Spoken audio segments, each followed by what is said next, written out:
Hello everyone, this is Vaibhav and you are watching my channel Maths Giri with Vaibhav.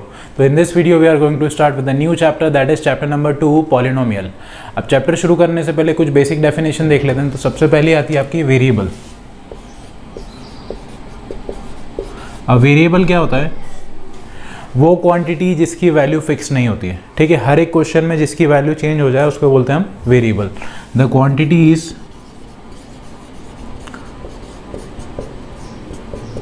whose value is not fixed, whose value is not fixed। ठीक है, वो quantity जिसकी value कभी भी fix नहीं होती उसे हम बोलते हैं वेरिएबल। जैसे कि x, y, z and so on, कोई सा भी अल्फ़ाबेट ले सकते हैं।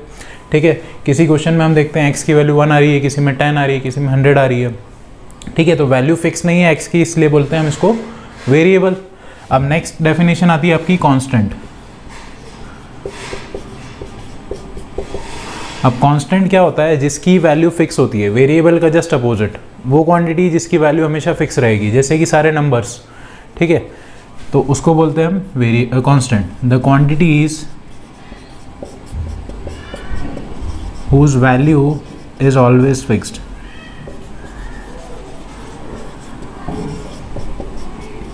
ठीक है, जिसकी वैल्यू हमेशा फिक्स रहेगी उसे बोलते हैं हम कांस्टेंट। जैसे कि 1, 2, 3 एंड सो ऑन, सारे नंबर्स। ठीक है, 1 की वैल्यू हमेशा 1 ही रहेगी, कोई चेंज नहीं आएगा। ठीक है, तो वेरिएबल क्या हो गया? जिसकी वैल्यू फिक्स नहीं होती, और कांस्टेंट उसका अपोजिट, जैसे जिसकी वैल्यू हमेशा फिक्स रहेगी। ठीक है, अब देखते हैं next definition, that is operator. और ऑपरेटर क्या होते हैं? हमने 4 ऑपरेटर पढ़े हैं, that is plus, minus, divide and multiply. अब ऑपरेटर क्या हो गई? वो क्वांटिटी जिसकी वजह से वेरिएबल और कांस्टेंट आपस में कंबाइन हो जाते हैं। ठीक है, इनकी वजह से आपस में कंबाइन होते हैं वेरिएबल और कांस्टेंट। ठीक है, अब नेक्स्ट टर्म आता है, next definition, that is term. अब टर्म क्या होता है? कॉम्बिनेशन ऑफ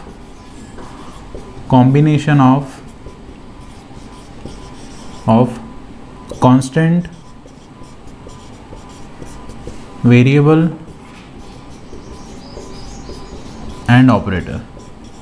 तीनों चीज़ों को मिला के जो बनेगा उसे बोलते हैं हम टर्म। ठीक है, तीनों चीज़ें होनी चाहिए, कांस्टेंट भी होना चाहिए, वेरिएबल भी होना चाहिए और ऑपरेटर भी होना चाहिए। ठीक है, तो एक एग्जांपल देख लेते हैं इसका। तो ये हो गया 6x। ठीक है, 6x में आप बोलेंगे कि सिर्फ कांस्टेंट दिख रहा है और वेरिएबल दिख रहा है, ऑपरेटर तो है नहीं। पर इसको आप जब देखेंगे तो इसको हम क्या बोलते हैं? 6 इंटू एक्स। ठीक है, 6x का मतलब क्या होता है? 6 इंटू एक्स। तो ये क्या हो गया? कांस्टेंट भी आ गया, ऑपरेटर भी आ गया और वेरिएबल भी आ गया। तो ये हो गया एक टर्म। ठीक है, अब देखते हैं next topic, that is types of terms.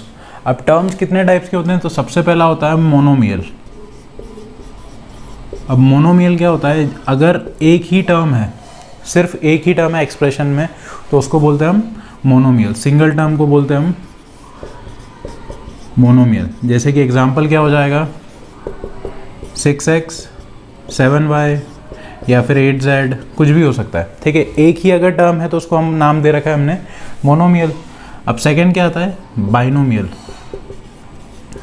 अब बाइनोमियल क्या होता है? अगर दो टर्म आपस में कंबाइन है, दो टर्म आपस में कंबाइन है, या तो प्लस से या फिर माइनस से, डिवाइड मल्टीप्लाई से नहीं करना है, या तो प्लस से या फिर माइनस से कंबाइन है, तो उसको बोलते हैं हम बाइनोमियल।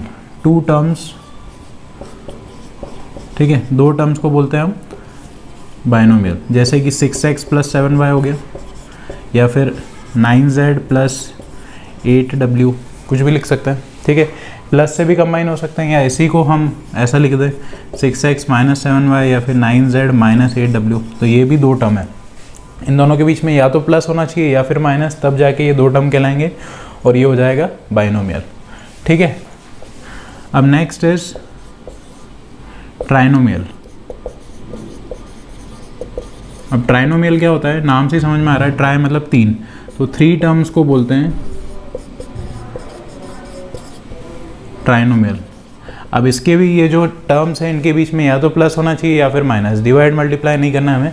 ठीक है, या तो प्लस से जुड़े हुए होने चाहिए या फिर माइनस से, तब जाके इसे बोलते हैं हम ट्राइनोमियल। जैसे कि एग्जांपल क्या हो गया? 6x plus 7y minus 8z, plus minus आ गया बीच में, या फिर दोनों ही माइनस में ले लो, या फिर सारे ही माइनस में ले लो, कोई दिक्कत नहीं है।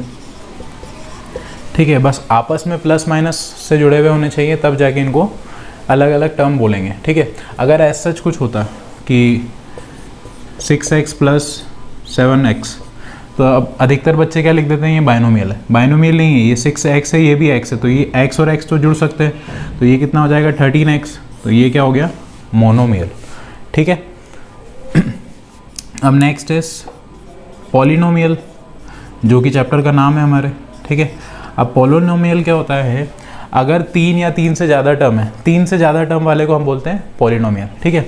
More than 3 terms, more than 3 terms, उसको बोलते हैं हम पॉलिनोमियल। एग्जाम्पल क्या हो जाएगा, ये देख लेते हैं, 8a plus 9b plus 10c plus 11d, ठीक है। ये हो गए 4 टर्म, तो 4 टर्म में 3 से ज़्यादा हैं, तो इसको हम क्या बोलेंगे पॉलिनोमियल, ठीक है। अब देखते हैं next topic, that is degree of a polynomial. अब डिग्री क्या होती है, हाईएस्ट पावर। हाईएस्ट पावर को हम क्या कहते हैं, degree. Highest power of a polynomial को हम बोलेंगे डिग्री। जैसे कि एग्जांपल लेते हैं, सपोज ये हो गया 8a स्क्वायर, a की पावर 4 ले लेते हैं, 8a की power 4, 7a cube plus 6a square plus 5a plus 9, ठीक है।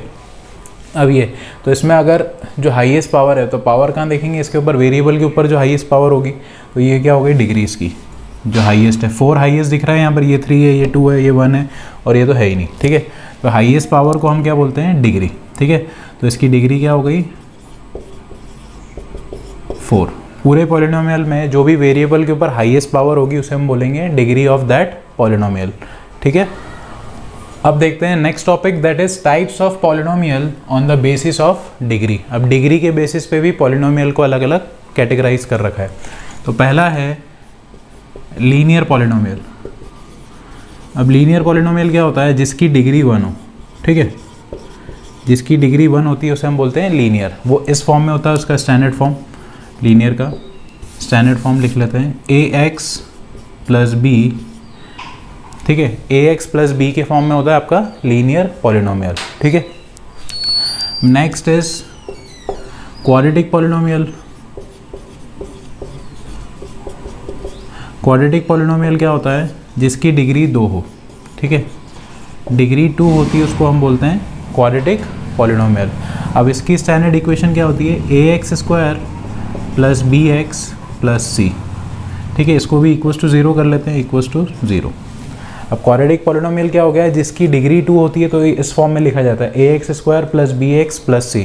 अब इसके अंदर a b c आप कोई सा भी नंबर लिख सकते हैं, ठीक है। तो सपोज जैसे कि ये हो गया 8x square plus 9x plus 7 is equals to 0। तो ये भी हो गई आपका क्वाड्रेटिक पॉलिनोमियल, ठीक है। अब ऐसे ही थर्ड आता है आपका, दैट इज क्यूबिक पॉलिनोमियल। अब क्यूबिक पॉलिनोमियल क्या होता है, जिसकी डिग्री 3 हो। डिग्री 3 को बोलते हैं हम क्यूबिक पॉलिनोमियल। इसका स्टैंडर्ड फॉर्म क्या होता है, ax cube plus bx square plus cx plus d is equals to 0। ये स्टैंडर्ड फॉर्म है, ठीक है। लीनियर का स्टैंडर्ड फॉर्म ये है, ये क्वाड्रेटिक का है, और ये क्यूबिक का है, ठीक है। इसके ज़्यादा भी होता है, जैसे 4 अगर डिग्री होती है तो उसको बोलते हैं हम बाई क्वाड्रेटिक, ठीक है। बाय क्वाड्रेटिक, जिसकी डिग्री 4 हो, ठीक है। जिसकी डिग्री 4 होती है हम उसको बोलते हैं बाय क्वाड्रेटिक। उसका स्टैंडर्ड फॉर्म क्या होता है, ax की power 4 plus bx cube plus cx square plus dx plus e is equals to 0, ठीक है। और जो लास्ट आता है, इसके ऊपर भी होते हैं बट वो हमें पढ़ना नहीं है। एक होता है जिसको हम 0 डिग्री भी बोलते हैं, तो 0 डिग्री वाले को हम क्या बोलेंगे, कांस्टेंट, ठीक है। अगर डिग्री 0 है, तो डिग्री 0 है मतलब कोई वेरिएबल ही नहीं है, ठीक है। वेरिएबल के ऊपर अगर मैं डिग्री 0 लगा देता हूँ तो वो क्या बन जाएगा, कांस्टेंट 1 बन जाएगा, तो उसको भी बोलेंगे हम डिग्री 0। तो कोई सा भी एक कांस्टेंट लिख लेंगे, उसको हम बोलेंगे डिग्री 0। एग्जाम्पल में ले सकते हैं, सपोज कांस्टेंट को, जैसे 9x की पावर 0। अब x की पावर 0 क्या हो जाएगा, 1। किसी भी नंबर की पावर 0 इज़ 1, तो ये क्या आ जाएगा 9। तो सिर्फ कांस्टेंट, ठीक है। तो अगर डिग्री 0 है तो उसको हम क्या बोलेंगे, कांस्टेंट, ठीक है।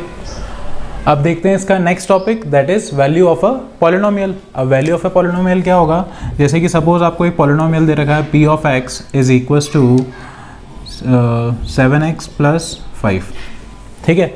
7x प्लस 5 आपको दे रखा है एक p ऑफ x, मतलब पॉलिनोमियल दे रखा है। अब इसने पूछा है कि इसकी वैल्यू निकालो अलग अलग x के टर्म्स पे। तो सपोज मान लेते हैं कि हम where x is equals to 1, x is equals to 1 पे क्या वैल्यू होगी, तो p x की जगह क्या आ जाएगा 1, और इधर भी क्या आ जाएगा, जहाँ पर x है वहाँ पर 1। तो 7 into 1 is 7 plus 5 that is 12।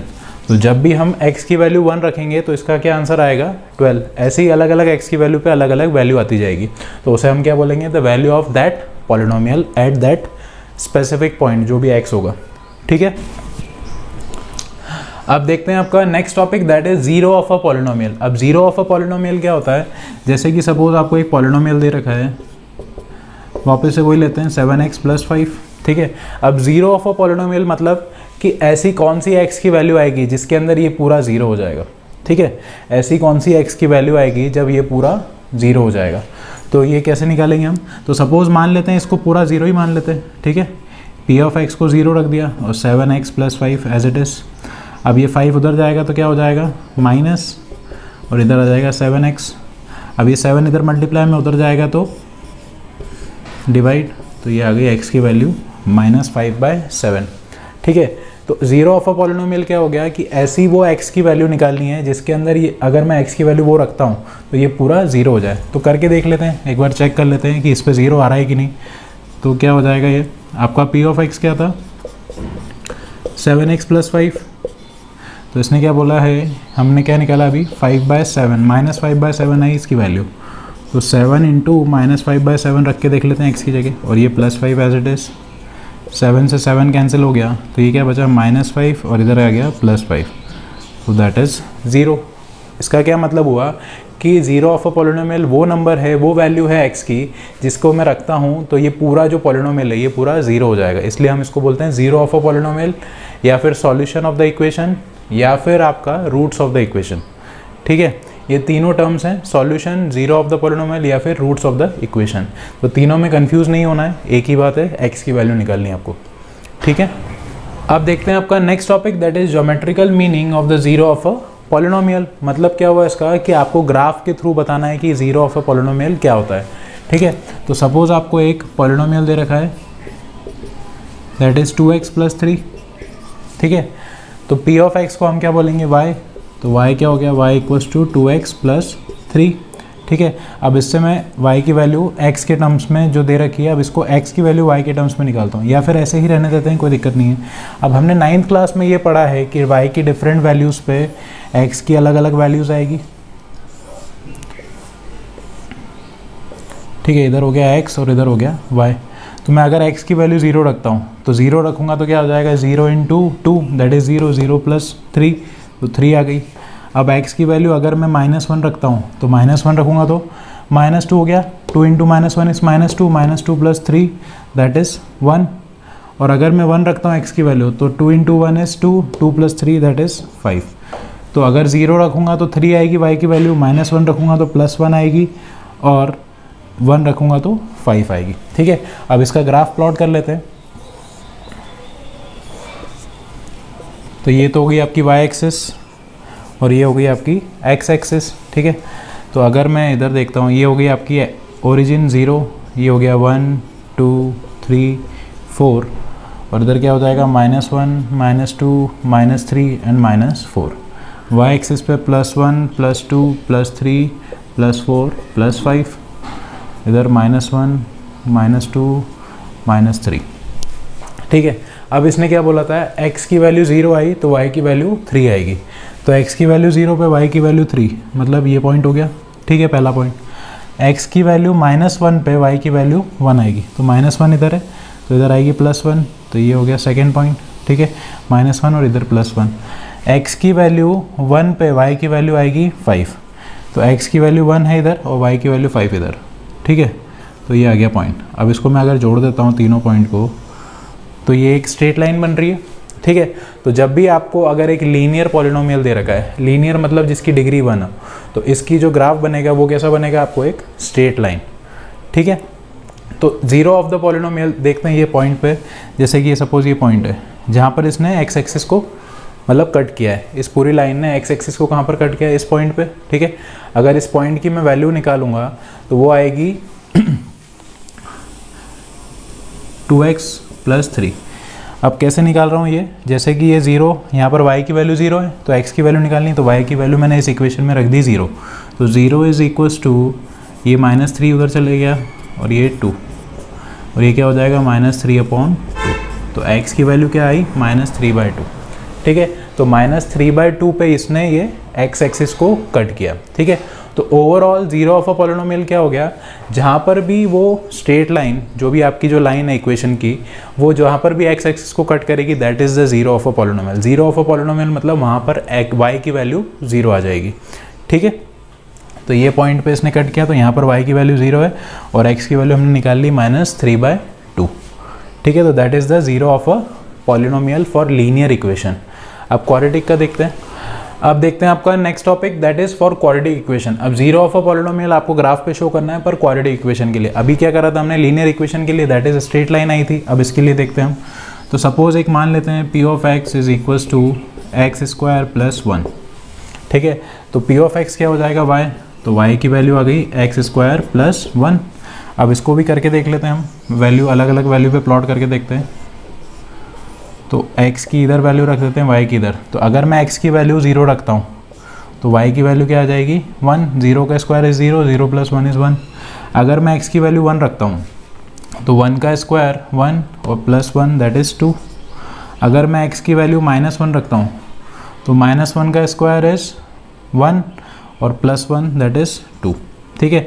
तो अब इसका मैं अगर प्लॉट करूँ ग्राफ, तो ग्राफ प्लॉट करेंगे जैसे तरीके से, ये हो गया y एक्सिस, ये हो गई आपकी x एक्सिस, ठीक है। ये हो गई ओरिजिन 0, ये -1 -2 -3 +1 +2 +3 +1 +2 +3 -1 -2 -3, ठीक है। अब इसने क्या बोला है कि 0 y की x एक्सिस की वैल्यू 0 मतलब x की वैल्यू 0, तो y की वैल्यू क्या आ रही है 1। तो x की वैल्यू 0 पे y की वैल्यू आ गई 1, ये आ गया पहला। अब x की वैल्यू 1 पे y की वैल्यू क्या आ रही है 2, तो x की वैल्यू 1 और y की वैल्यू हो गई 2। ऐसे ही x की वैल्यू अगर -1 है तो y की वैल्यू क्या हो जाएगी 2, ठीक है। तो इस तरीके से कुछ ग्राफ बन रहा है ये, ठीक है। ये u बन रहा है स्माइली की तरह, ठीक है। तो इसको हम क्या बोलते हैं, इस पर्टिकुलर शेप को क्या बोलते हैं हम, पैराबोला। तो जब भी एक क्वाड्रेटिक इक्वेशन बनती है, जब भी एक क्वाड्रेटिक इक्वेशन को आप प्लॉट करोगे ग्राफ पे, तो इसी तरीके से ग्राफ बनेगा जिसको हम बोलते हैं पैराबोला शेप, ठीक है। तो अभी तो ये ऊपर काट रहा है, वैसे कभी कभी ऐसा भी होता है कि ये एक्स एक्सिस को जैसे सपोज इधर काट रहा है, ठीक है। तो जहाँ पर भी वो एक्स एक्सिस को काटेगा उसको हम बोलेंगे उसके ज़ीरोज़, ठीक है, या फिर उसके रूट्स। वो x की वैल्यू जहाँ पर y की वैल्यू 0 आ रही है तो उसको बोलते हैं हम जीरोज़ ऑफ दैट पॉलिनोमियल, ठीक है, zeros of that quadratic equation. जहाँ पर भी उसने x एक्सिस को कट किया वो हो गया उसके जीरोज़, ठीक है। अब देखते हैं आपका next topic that is finding number of zeros through graph. तो अभी हमने देखा था कि ग्राफ पे लीनियर इक्वेशन कैसी बन रही है और क्वाड्रेटिक इक्वेशन कैसी प्लॉट हो रही है, ठीक है। अब उसी से बताना है आपको कि नंबर ऑफ जीरोज़ बताने एक अगर आपको ग्राफ पे इक्वेशन बना के दी है, ठीक है।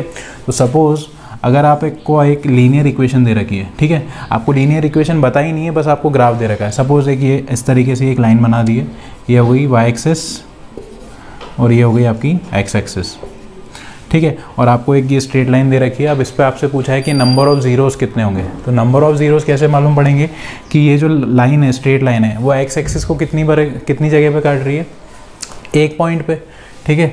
तो अगर एक पॉइंट पे ही काट रही है तो उसके नंबर ऑफ जीरोज़ कितने होंगे 1, ठीक है। तो 1 जीरोज़, ठीक है। नंबर ऑफ जीरोज़ मतलब कि वो ऐसे कितने पॉइंट्स हैं x के जहाँ पर y की वैल्यू 0 आ रही है। तो एक ही ऐसा पॉइंट है जहाँ पर y की वैल्यू 0 आ रही है, तो नंबर ऑफ जीरोज़ कितने हो गए 1। इसी तरीके से अगर आपको ग्राफ कुछ इस तरीके से दे रखा हो, इस तरीके से, ठीक है, पैराबोला, ठीक है। अब हमें तो पता है ये क्वाड्रेटिक इक्वेशन का है तो 2 0 होंगे, बट इसमें देख के क्या मालूम पड़ रहा है, एक्स यहाँ पर भी काट रहा है और यहाँ पर भी काट रहा है एक्स एक्सिस को, ठीक है। ये जो ग्राफ है जो पैराबोला बना हुआ है वो एक्स एक्सिस को इधर भी काट रहा है और इधर भी काट रहा है, तो 2 पॉइंट पे काट रहा है, तो इसके अंदर क्या हो गए, 2 ज़ीरोज़ हो गए, ठीक है। ऐसे ही कोई रैंडमली अगर आपको फिगर दे रखे हों, सपोज़ आपको कोई इक्वेशन का रैंडम फिगर दे रखा है, जैसे सपोज ऐसे, ठीक है, तो यहाँ पर इसके पूछें आपसे कितने ज़ीरोज़ होंगे, तो काम कुछ नहीं करना है आपको, नंबर ऑफ ये पॉइंट देखना है कि जहाँ पर भी वो एक्स एक्सिस को कट कर रहा है, तो एक यहाँ पर हो गया, एक यहाँ पर हो गया और एक यहाँ पर हो गया, तो 3 पॉइंट पे कट कर रहा है, तो इसके कितने हो जाएंगे, 3 ज़ीरोज़, ठीक है। तो इसी तरीके से अगर आपको ग्राफ दे रखा है और आपसे पूछे हैं कि नंबर ऑफ़ ज़ीरोज़ कितने हैं उसके अंदर, तो आपको खाली काउंट करना है कि वो जो ग्राफ है वो एक्स एक्सिस को कहाँ कहाँ पर कितनी पॉइंट्स पे कट कर रहा है। तो इसके अंदर कितना था, एक ही पॉइंट पे कट कर रहा था, स्ट्रेट लाइन थी, तो 1 0। इसके अंदर 2 पॉइंट पे कट किया तो 2 ज़ीरोज़। इसके अंदर 3 पॉइंट पे कट कर रहा है एक्स एक्सिस को, तो ये हो गए 3 ज़ीरोज़, ठीक है। अब देखते हैं आपका next topic, that is relationship between zeros and coefficient of polynomial, ठीक है।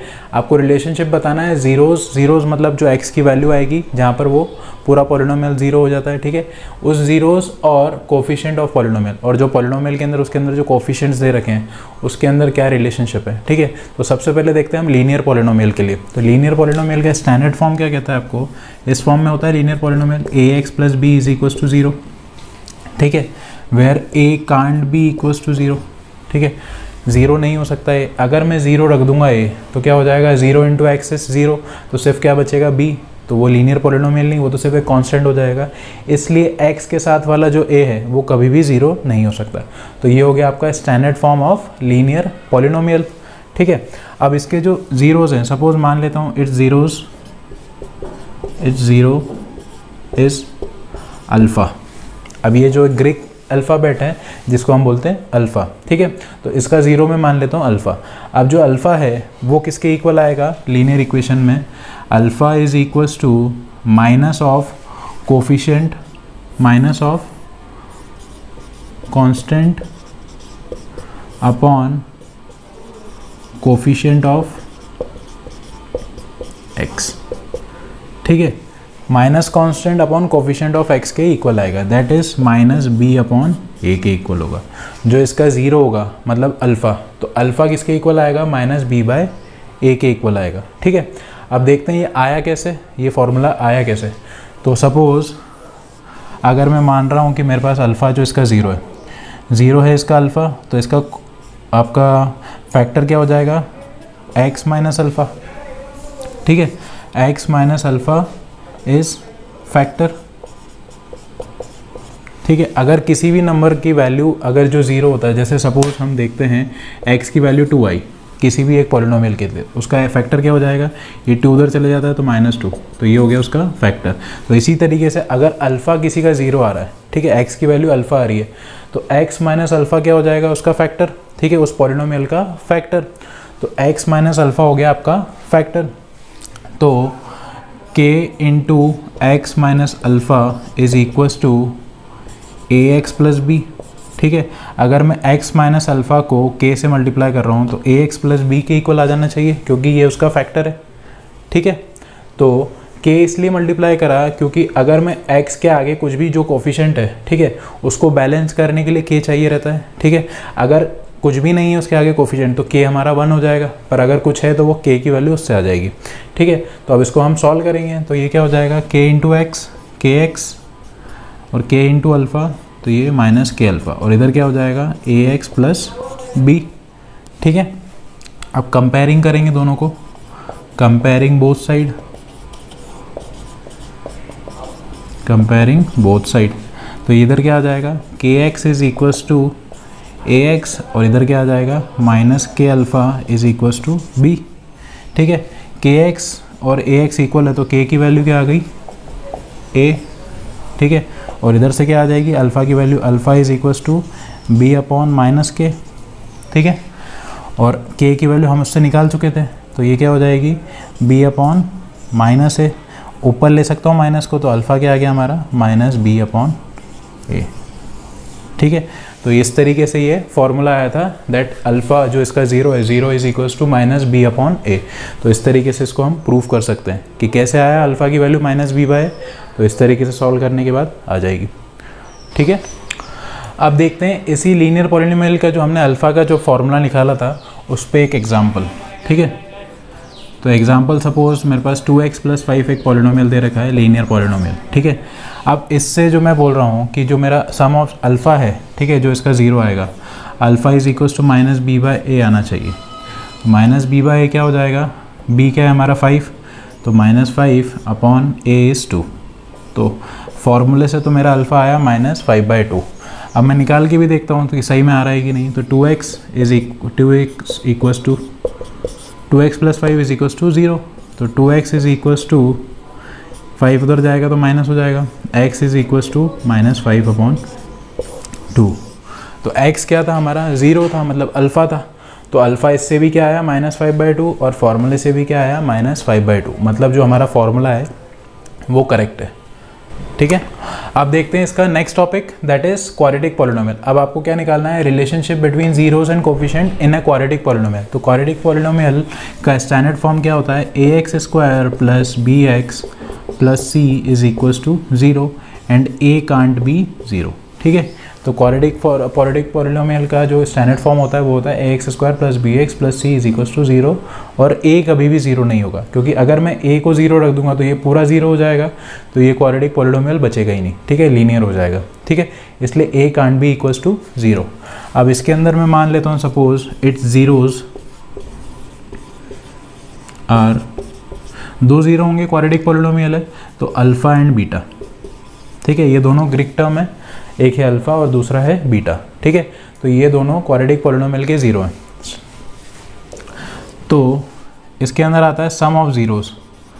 सम ऑफ ज़ीरोज़ मतलब कि अल्फ़ा प्लस बीटा। तो अल्फ़ा प्लस बीटा की वैल्यू क्या होती है फॉर्मूले से, कि minus of coefficient of x upon coefficient of x²। ठीक है, अल्फ़ा प्लस बीटा क्या होगा, minus of coefficient of x upon coefficient of x², या फिर हम इसको ऐसा कह सकते हैं -b/a। और प्रोडक्ट ऑफ ज़ीरोज़ क्या होता है, product of zeros is equals to coefficient of constant upon coefficient of x², that is c/a। ठीक है, तो constant upon coefficient of x² मतलब c/a के इक्वल होगा आपका प्रोडक्ट ऑफ ज़ीरोज़। तो प्रोडक्ट ऑफ ज़ीरोज़ को हम और क्या लिख सकते हैं, अल्फ़ा इंटू बीटा। ठीक है, तो ये तो आ गया relationship between coefficient of x² and मतलब कोफिशिएंट एंड ज़ीरोज़। ठीक है, इन दोनों के बीच का ये रिलेशनशिप है। अब ये आया कैसे है वो देखते हैं। अब देखते हैं जो इसका रिलेशनशिप आया ज़ीरोज़ का, उसका प्रूफ। तो सपोज अल्फ़ा और बीटा तो इसके ज़ीरोज़ हो गए, तो अल्फ़ा और बीटा ज़ीरोज़ हो गए, तो अल्फ़ा x माइनस अल्फ़ा और x माइनस बीटा इसके हो गए फैक्टर्स, आर फैक्टर्स। ठीक है, तो ax² + bx + c किसके इक्वल आ जाएगा, अल्फ़ा माइनस x माइनस alpha into x minus beta, और इनके आगे आ जाएगा k कांस्टेंट। ठीक है, कांस्टेंट क्यों लगाया, क्योंकि अगर मैं x के आगे जो x² के आगे जो कोफिशिएंट होगा, जैसे कि इधर a है, ठीक है, तो k क्या बन जाएगा आगे जो भी x² का कोफिशिएंट होगा। ठीक है, अगर इसके आगे कोई कोफिशिएंट नहीं होता तो k की वैल्यू क्या आ जाएगी, 1। ठीक है, इसलिए हमको k लगाना पड़ता है, क्योंकि x² के आगे जो भी कोफिशिएंट होगा वो k के इक्वल आ जाएगा अल्टीमेटली। ठीक है, अब इसको सॉल्व करेंगे तो ये k तो एज इट इज़ रखते हैं अभी, और ये x इंटू एक्स हो जाएगा तो x², फिर x इंटू माइनस बीटा, तो ये क्या हो जाएगा -βx, फिर x इंटू अल्फ़ा, तो ये क्या हो जाएगा -αx, minus into minus plus, ये हो गया अल्फ़ा बीटा।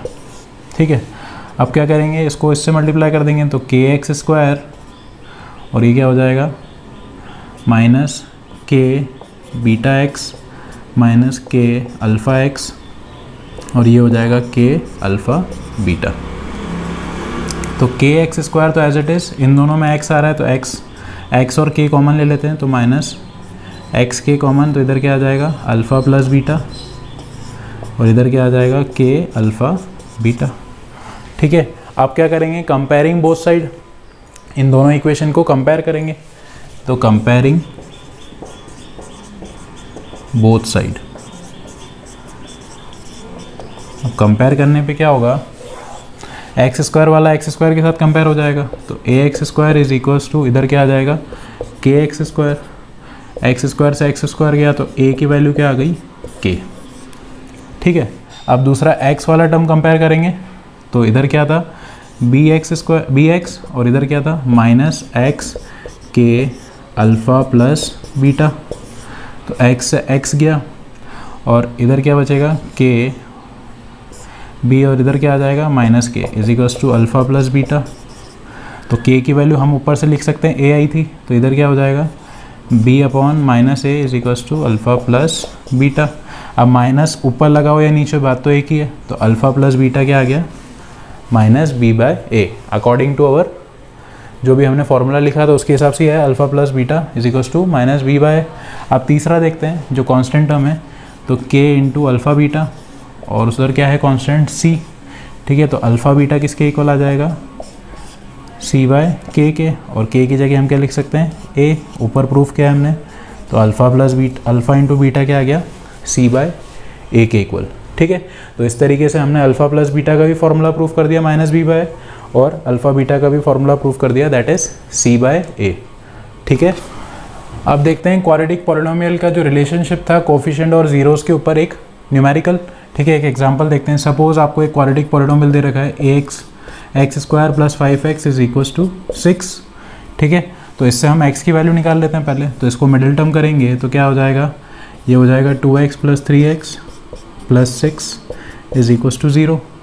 तो इन दोनों में से कॉमन लेंगे तो x कॉमन आ जाएगा, तो x प्लस 2 बचा, और इधर क्या बचेगा x प्लस 2, और इधर आ जाएगा प्लस 3।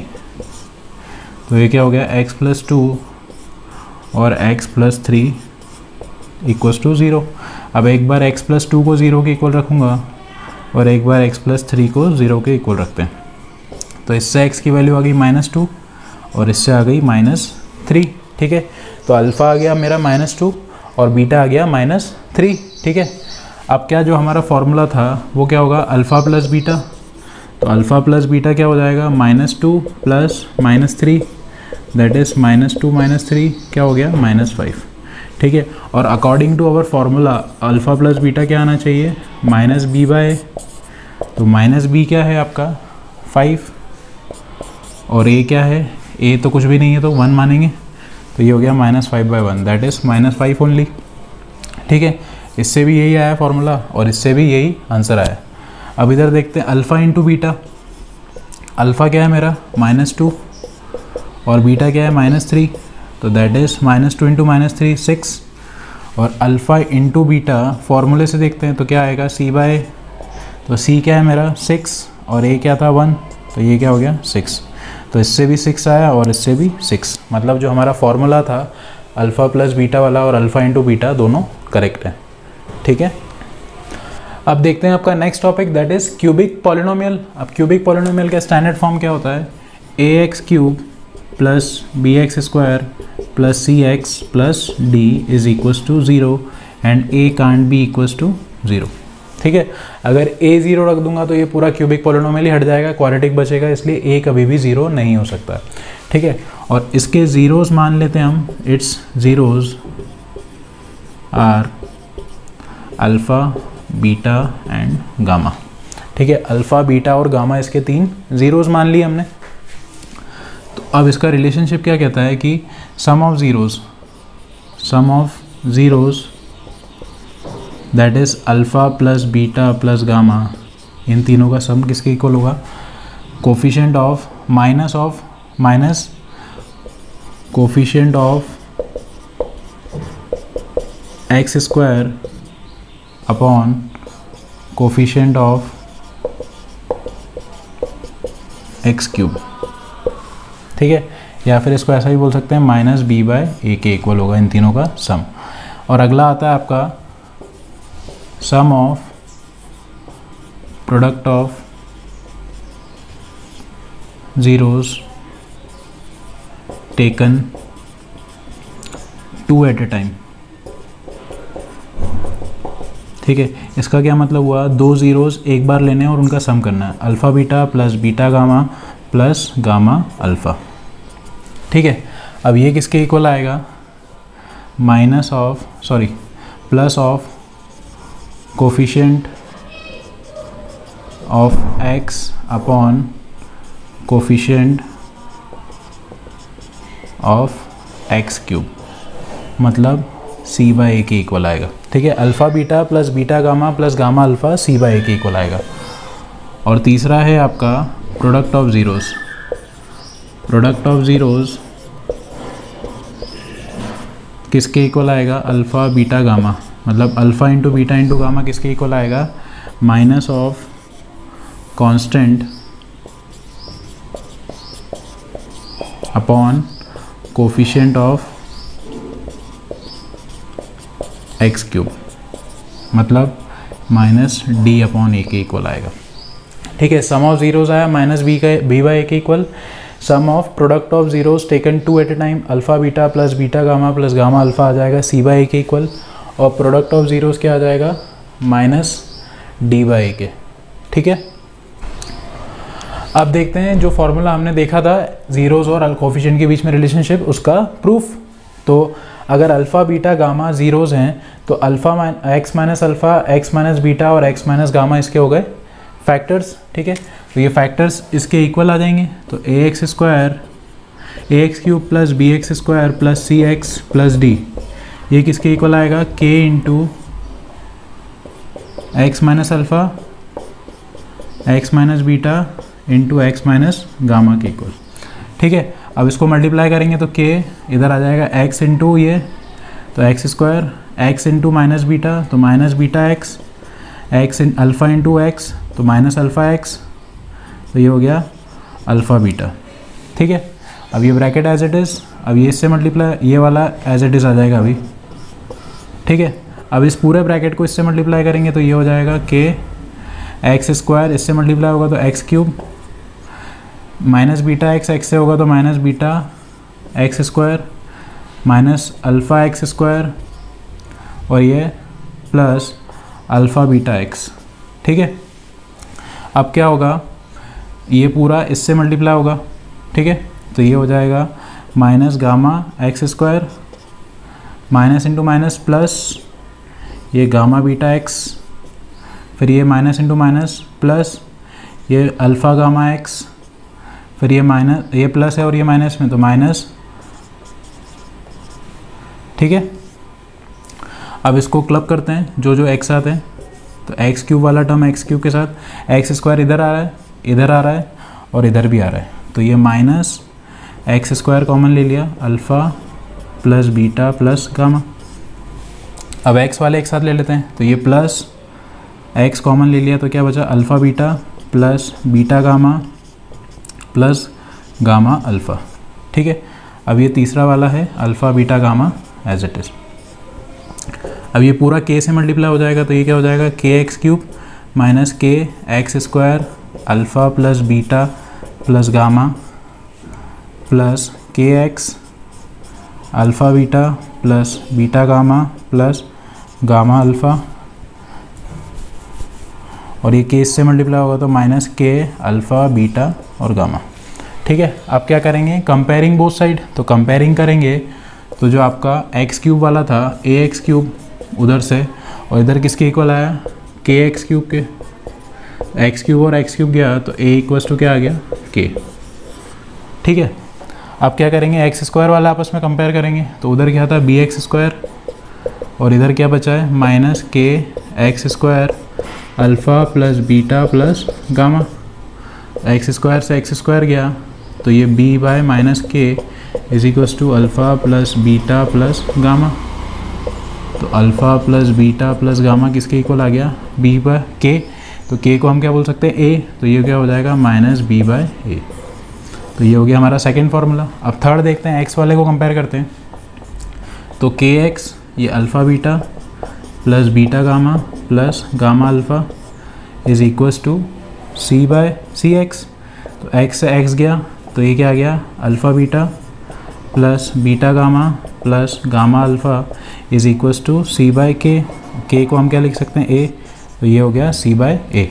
ठीक है, अब फोर्थ वाला है आपका क्या है, माइनस के अल्फ़ा बीटा गामा, और ये किसके इक्वल आ गया, डी के। तो alpha beta gamma is equals to d by minus k, तो that is d by a. ठीक है, तो अल्फ़ा बीटा गामा किसके इक्वल आ गया, माइनस डी बाय। तो ये सारे जो भी फॉर्मूले हमने पहले लिखे थे वो सारे प्रूव हो गए और वो करेक्ट है। ठीक है, अब देखते हैं आपका next topic, that is forming quadratic polynomial and cubic polynomial when zeros are given. ठीक है, आपको जीरोज दे रखे हैं तो आपको क्वाड्रेटिक और क्यूबिक पॉलिनोमियल बनाना है। तो क्वाड्रेटिक पॉलिनोमियल का फॉर्मूला क्या हो जाएगा, x square minus x into sum of zeros plus product of zeros,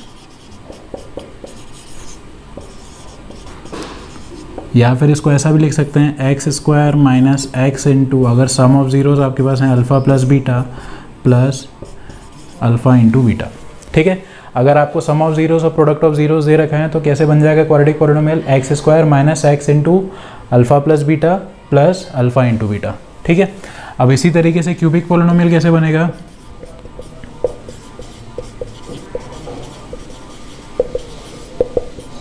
तो क्यूबिक पॉलिनोमियल के लिए हो जाएगा x cube minus x square into sum of zeros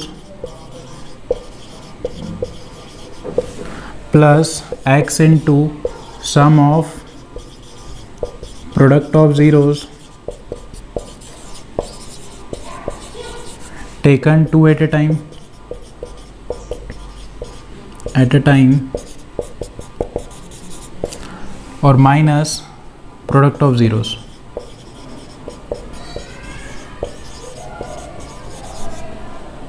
ठीक है, या फिर उसको हम ऐसा भी लिख सकते हैं कि x cube minus x square into alpha plus beta plus gamma plus x into alpha beta plus beta gamma plus gamma alpha minus x into alpha minus alpha beta gamma. ठीक है, तो इस फॉर्मूले से आपका क्यूबिक पॉलिनोमियल बन जाएगा और इससे आपका क्वाड्रेटिक पॉलिनोमियल बन जाएगा। ठीक है, तो इसी के साथ आपका इंट्रोडक्शन पार्ट कंप्लीट होता है। Will be doing exercise 2.1 in our next video. अगर ये वीडियो आपको अच्छा लगा हो तो please do like it and share with your family and friends, and for more such videos please subscribe to my channel maths Giri with Vaibhav. Thanks for watching this video. Thank you, have a nice day. Thank you.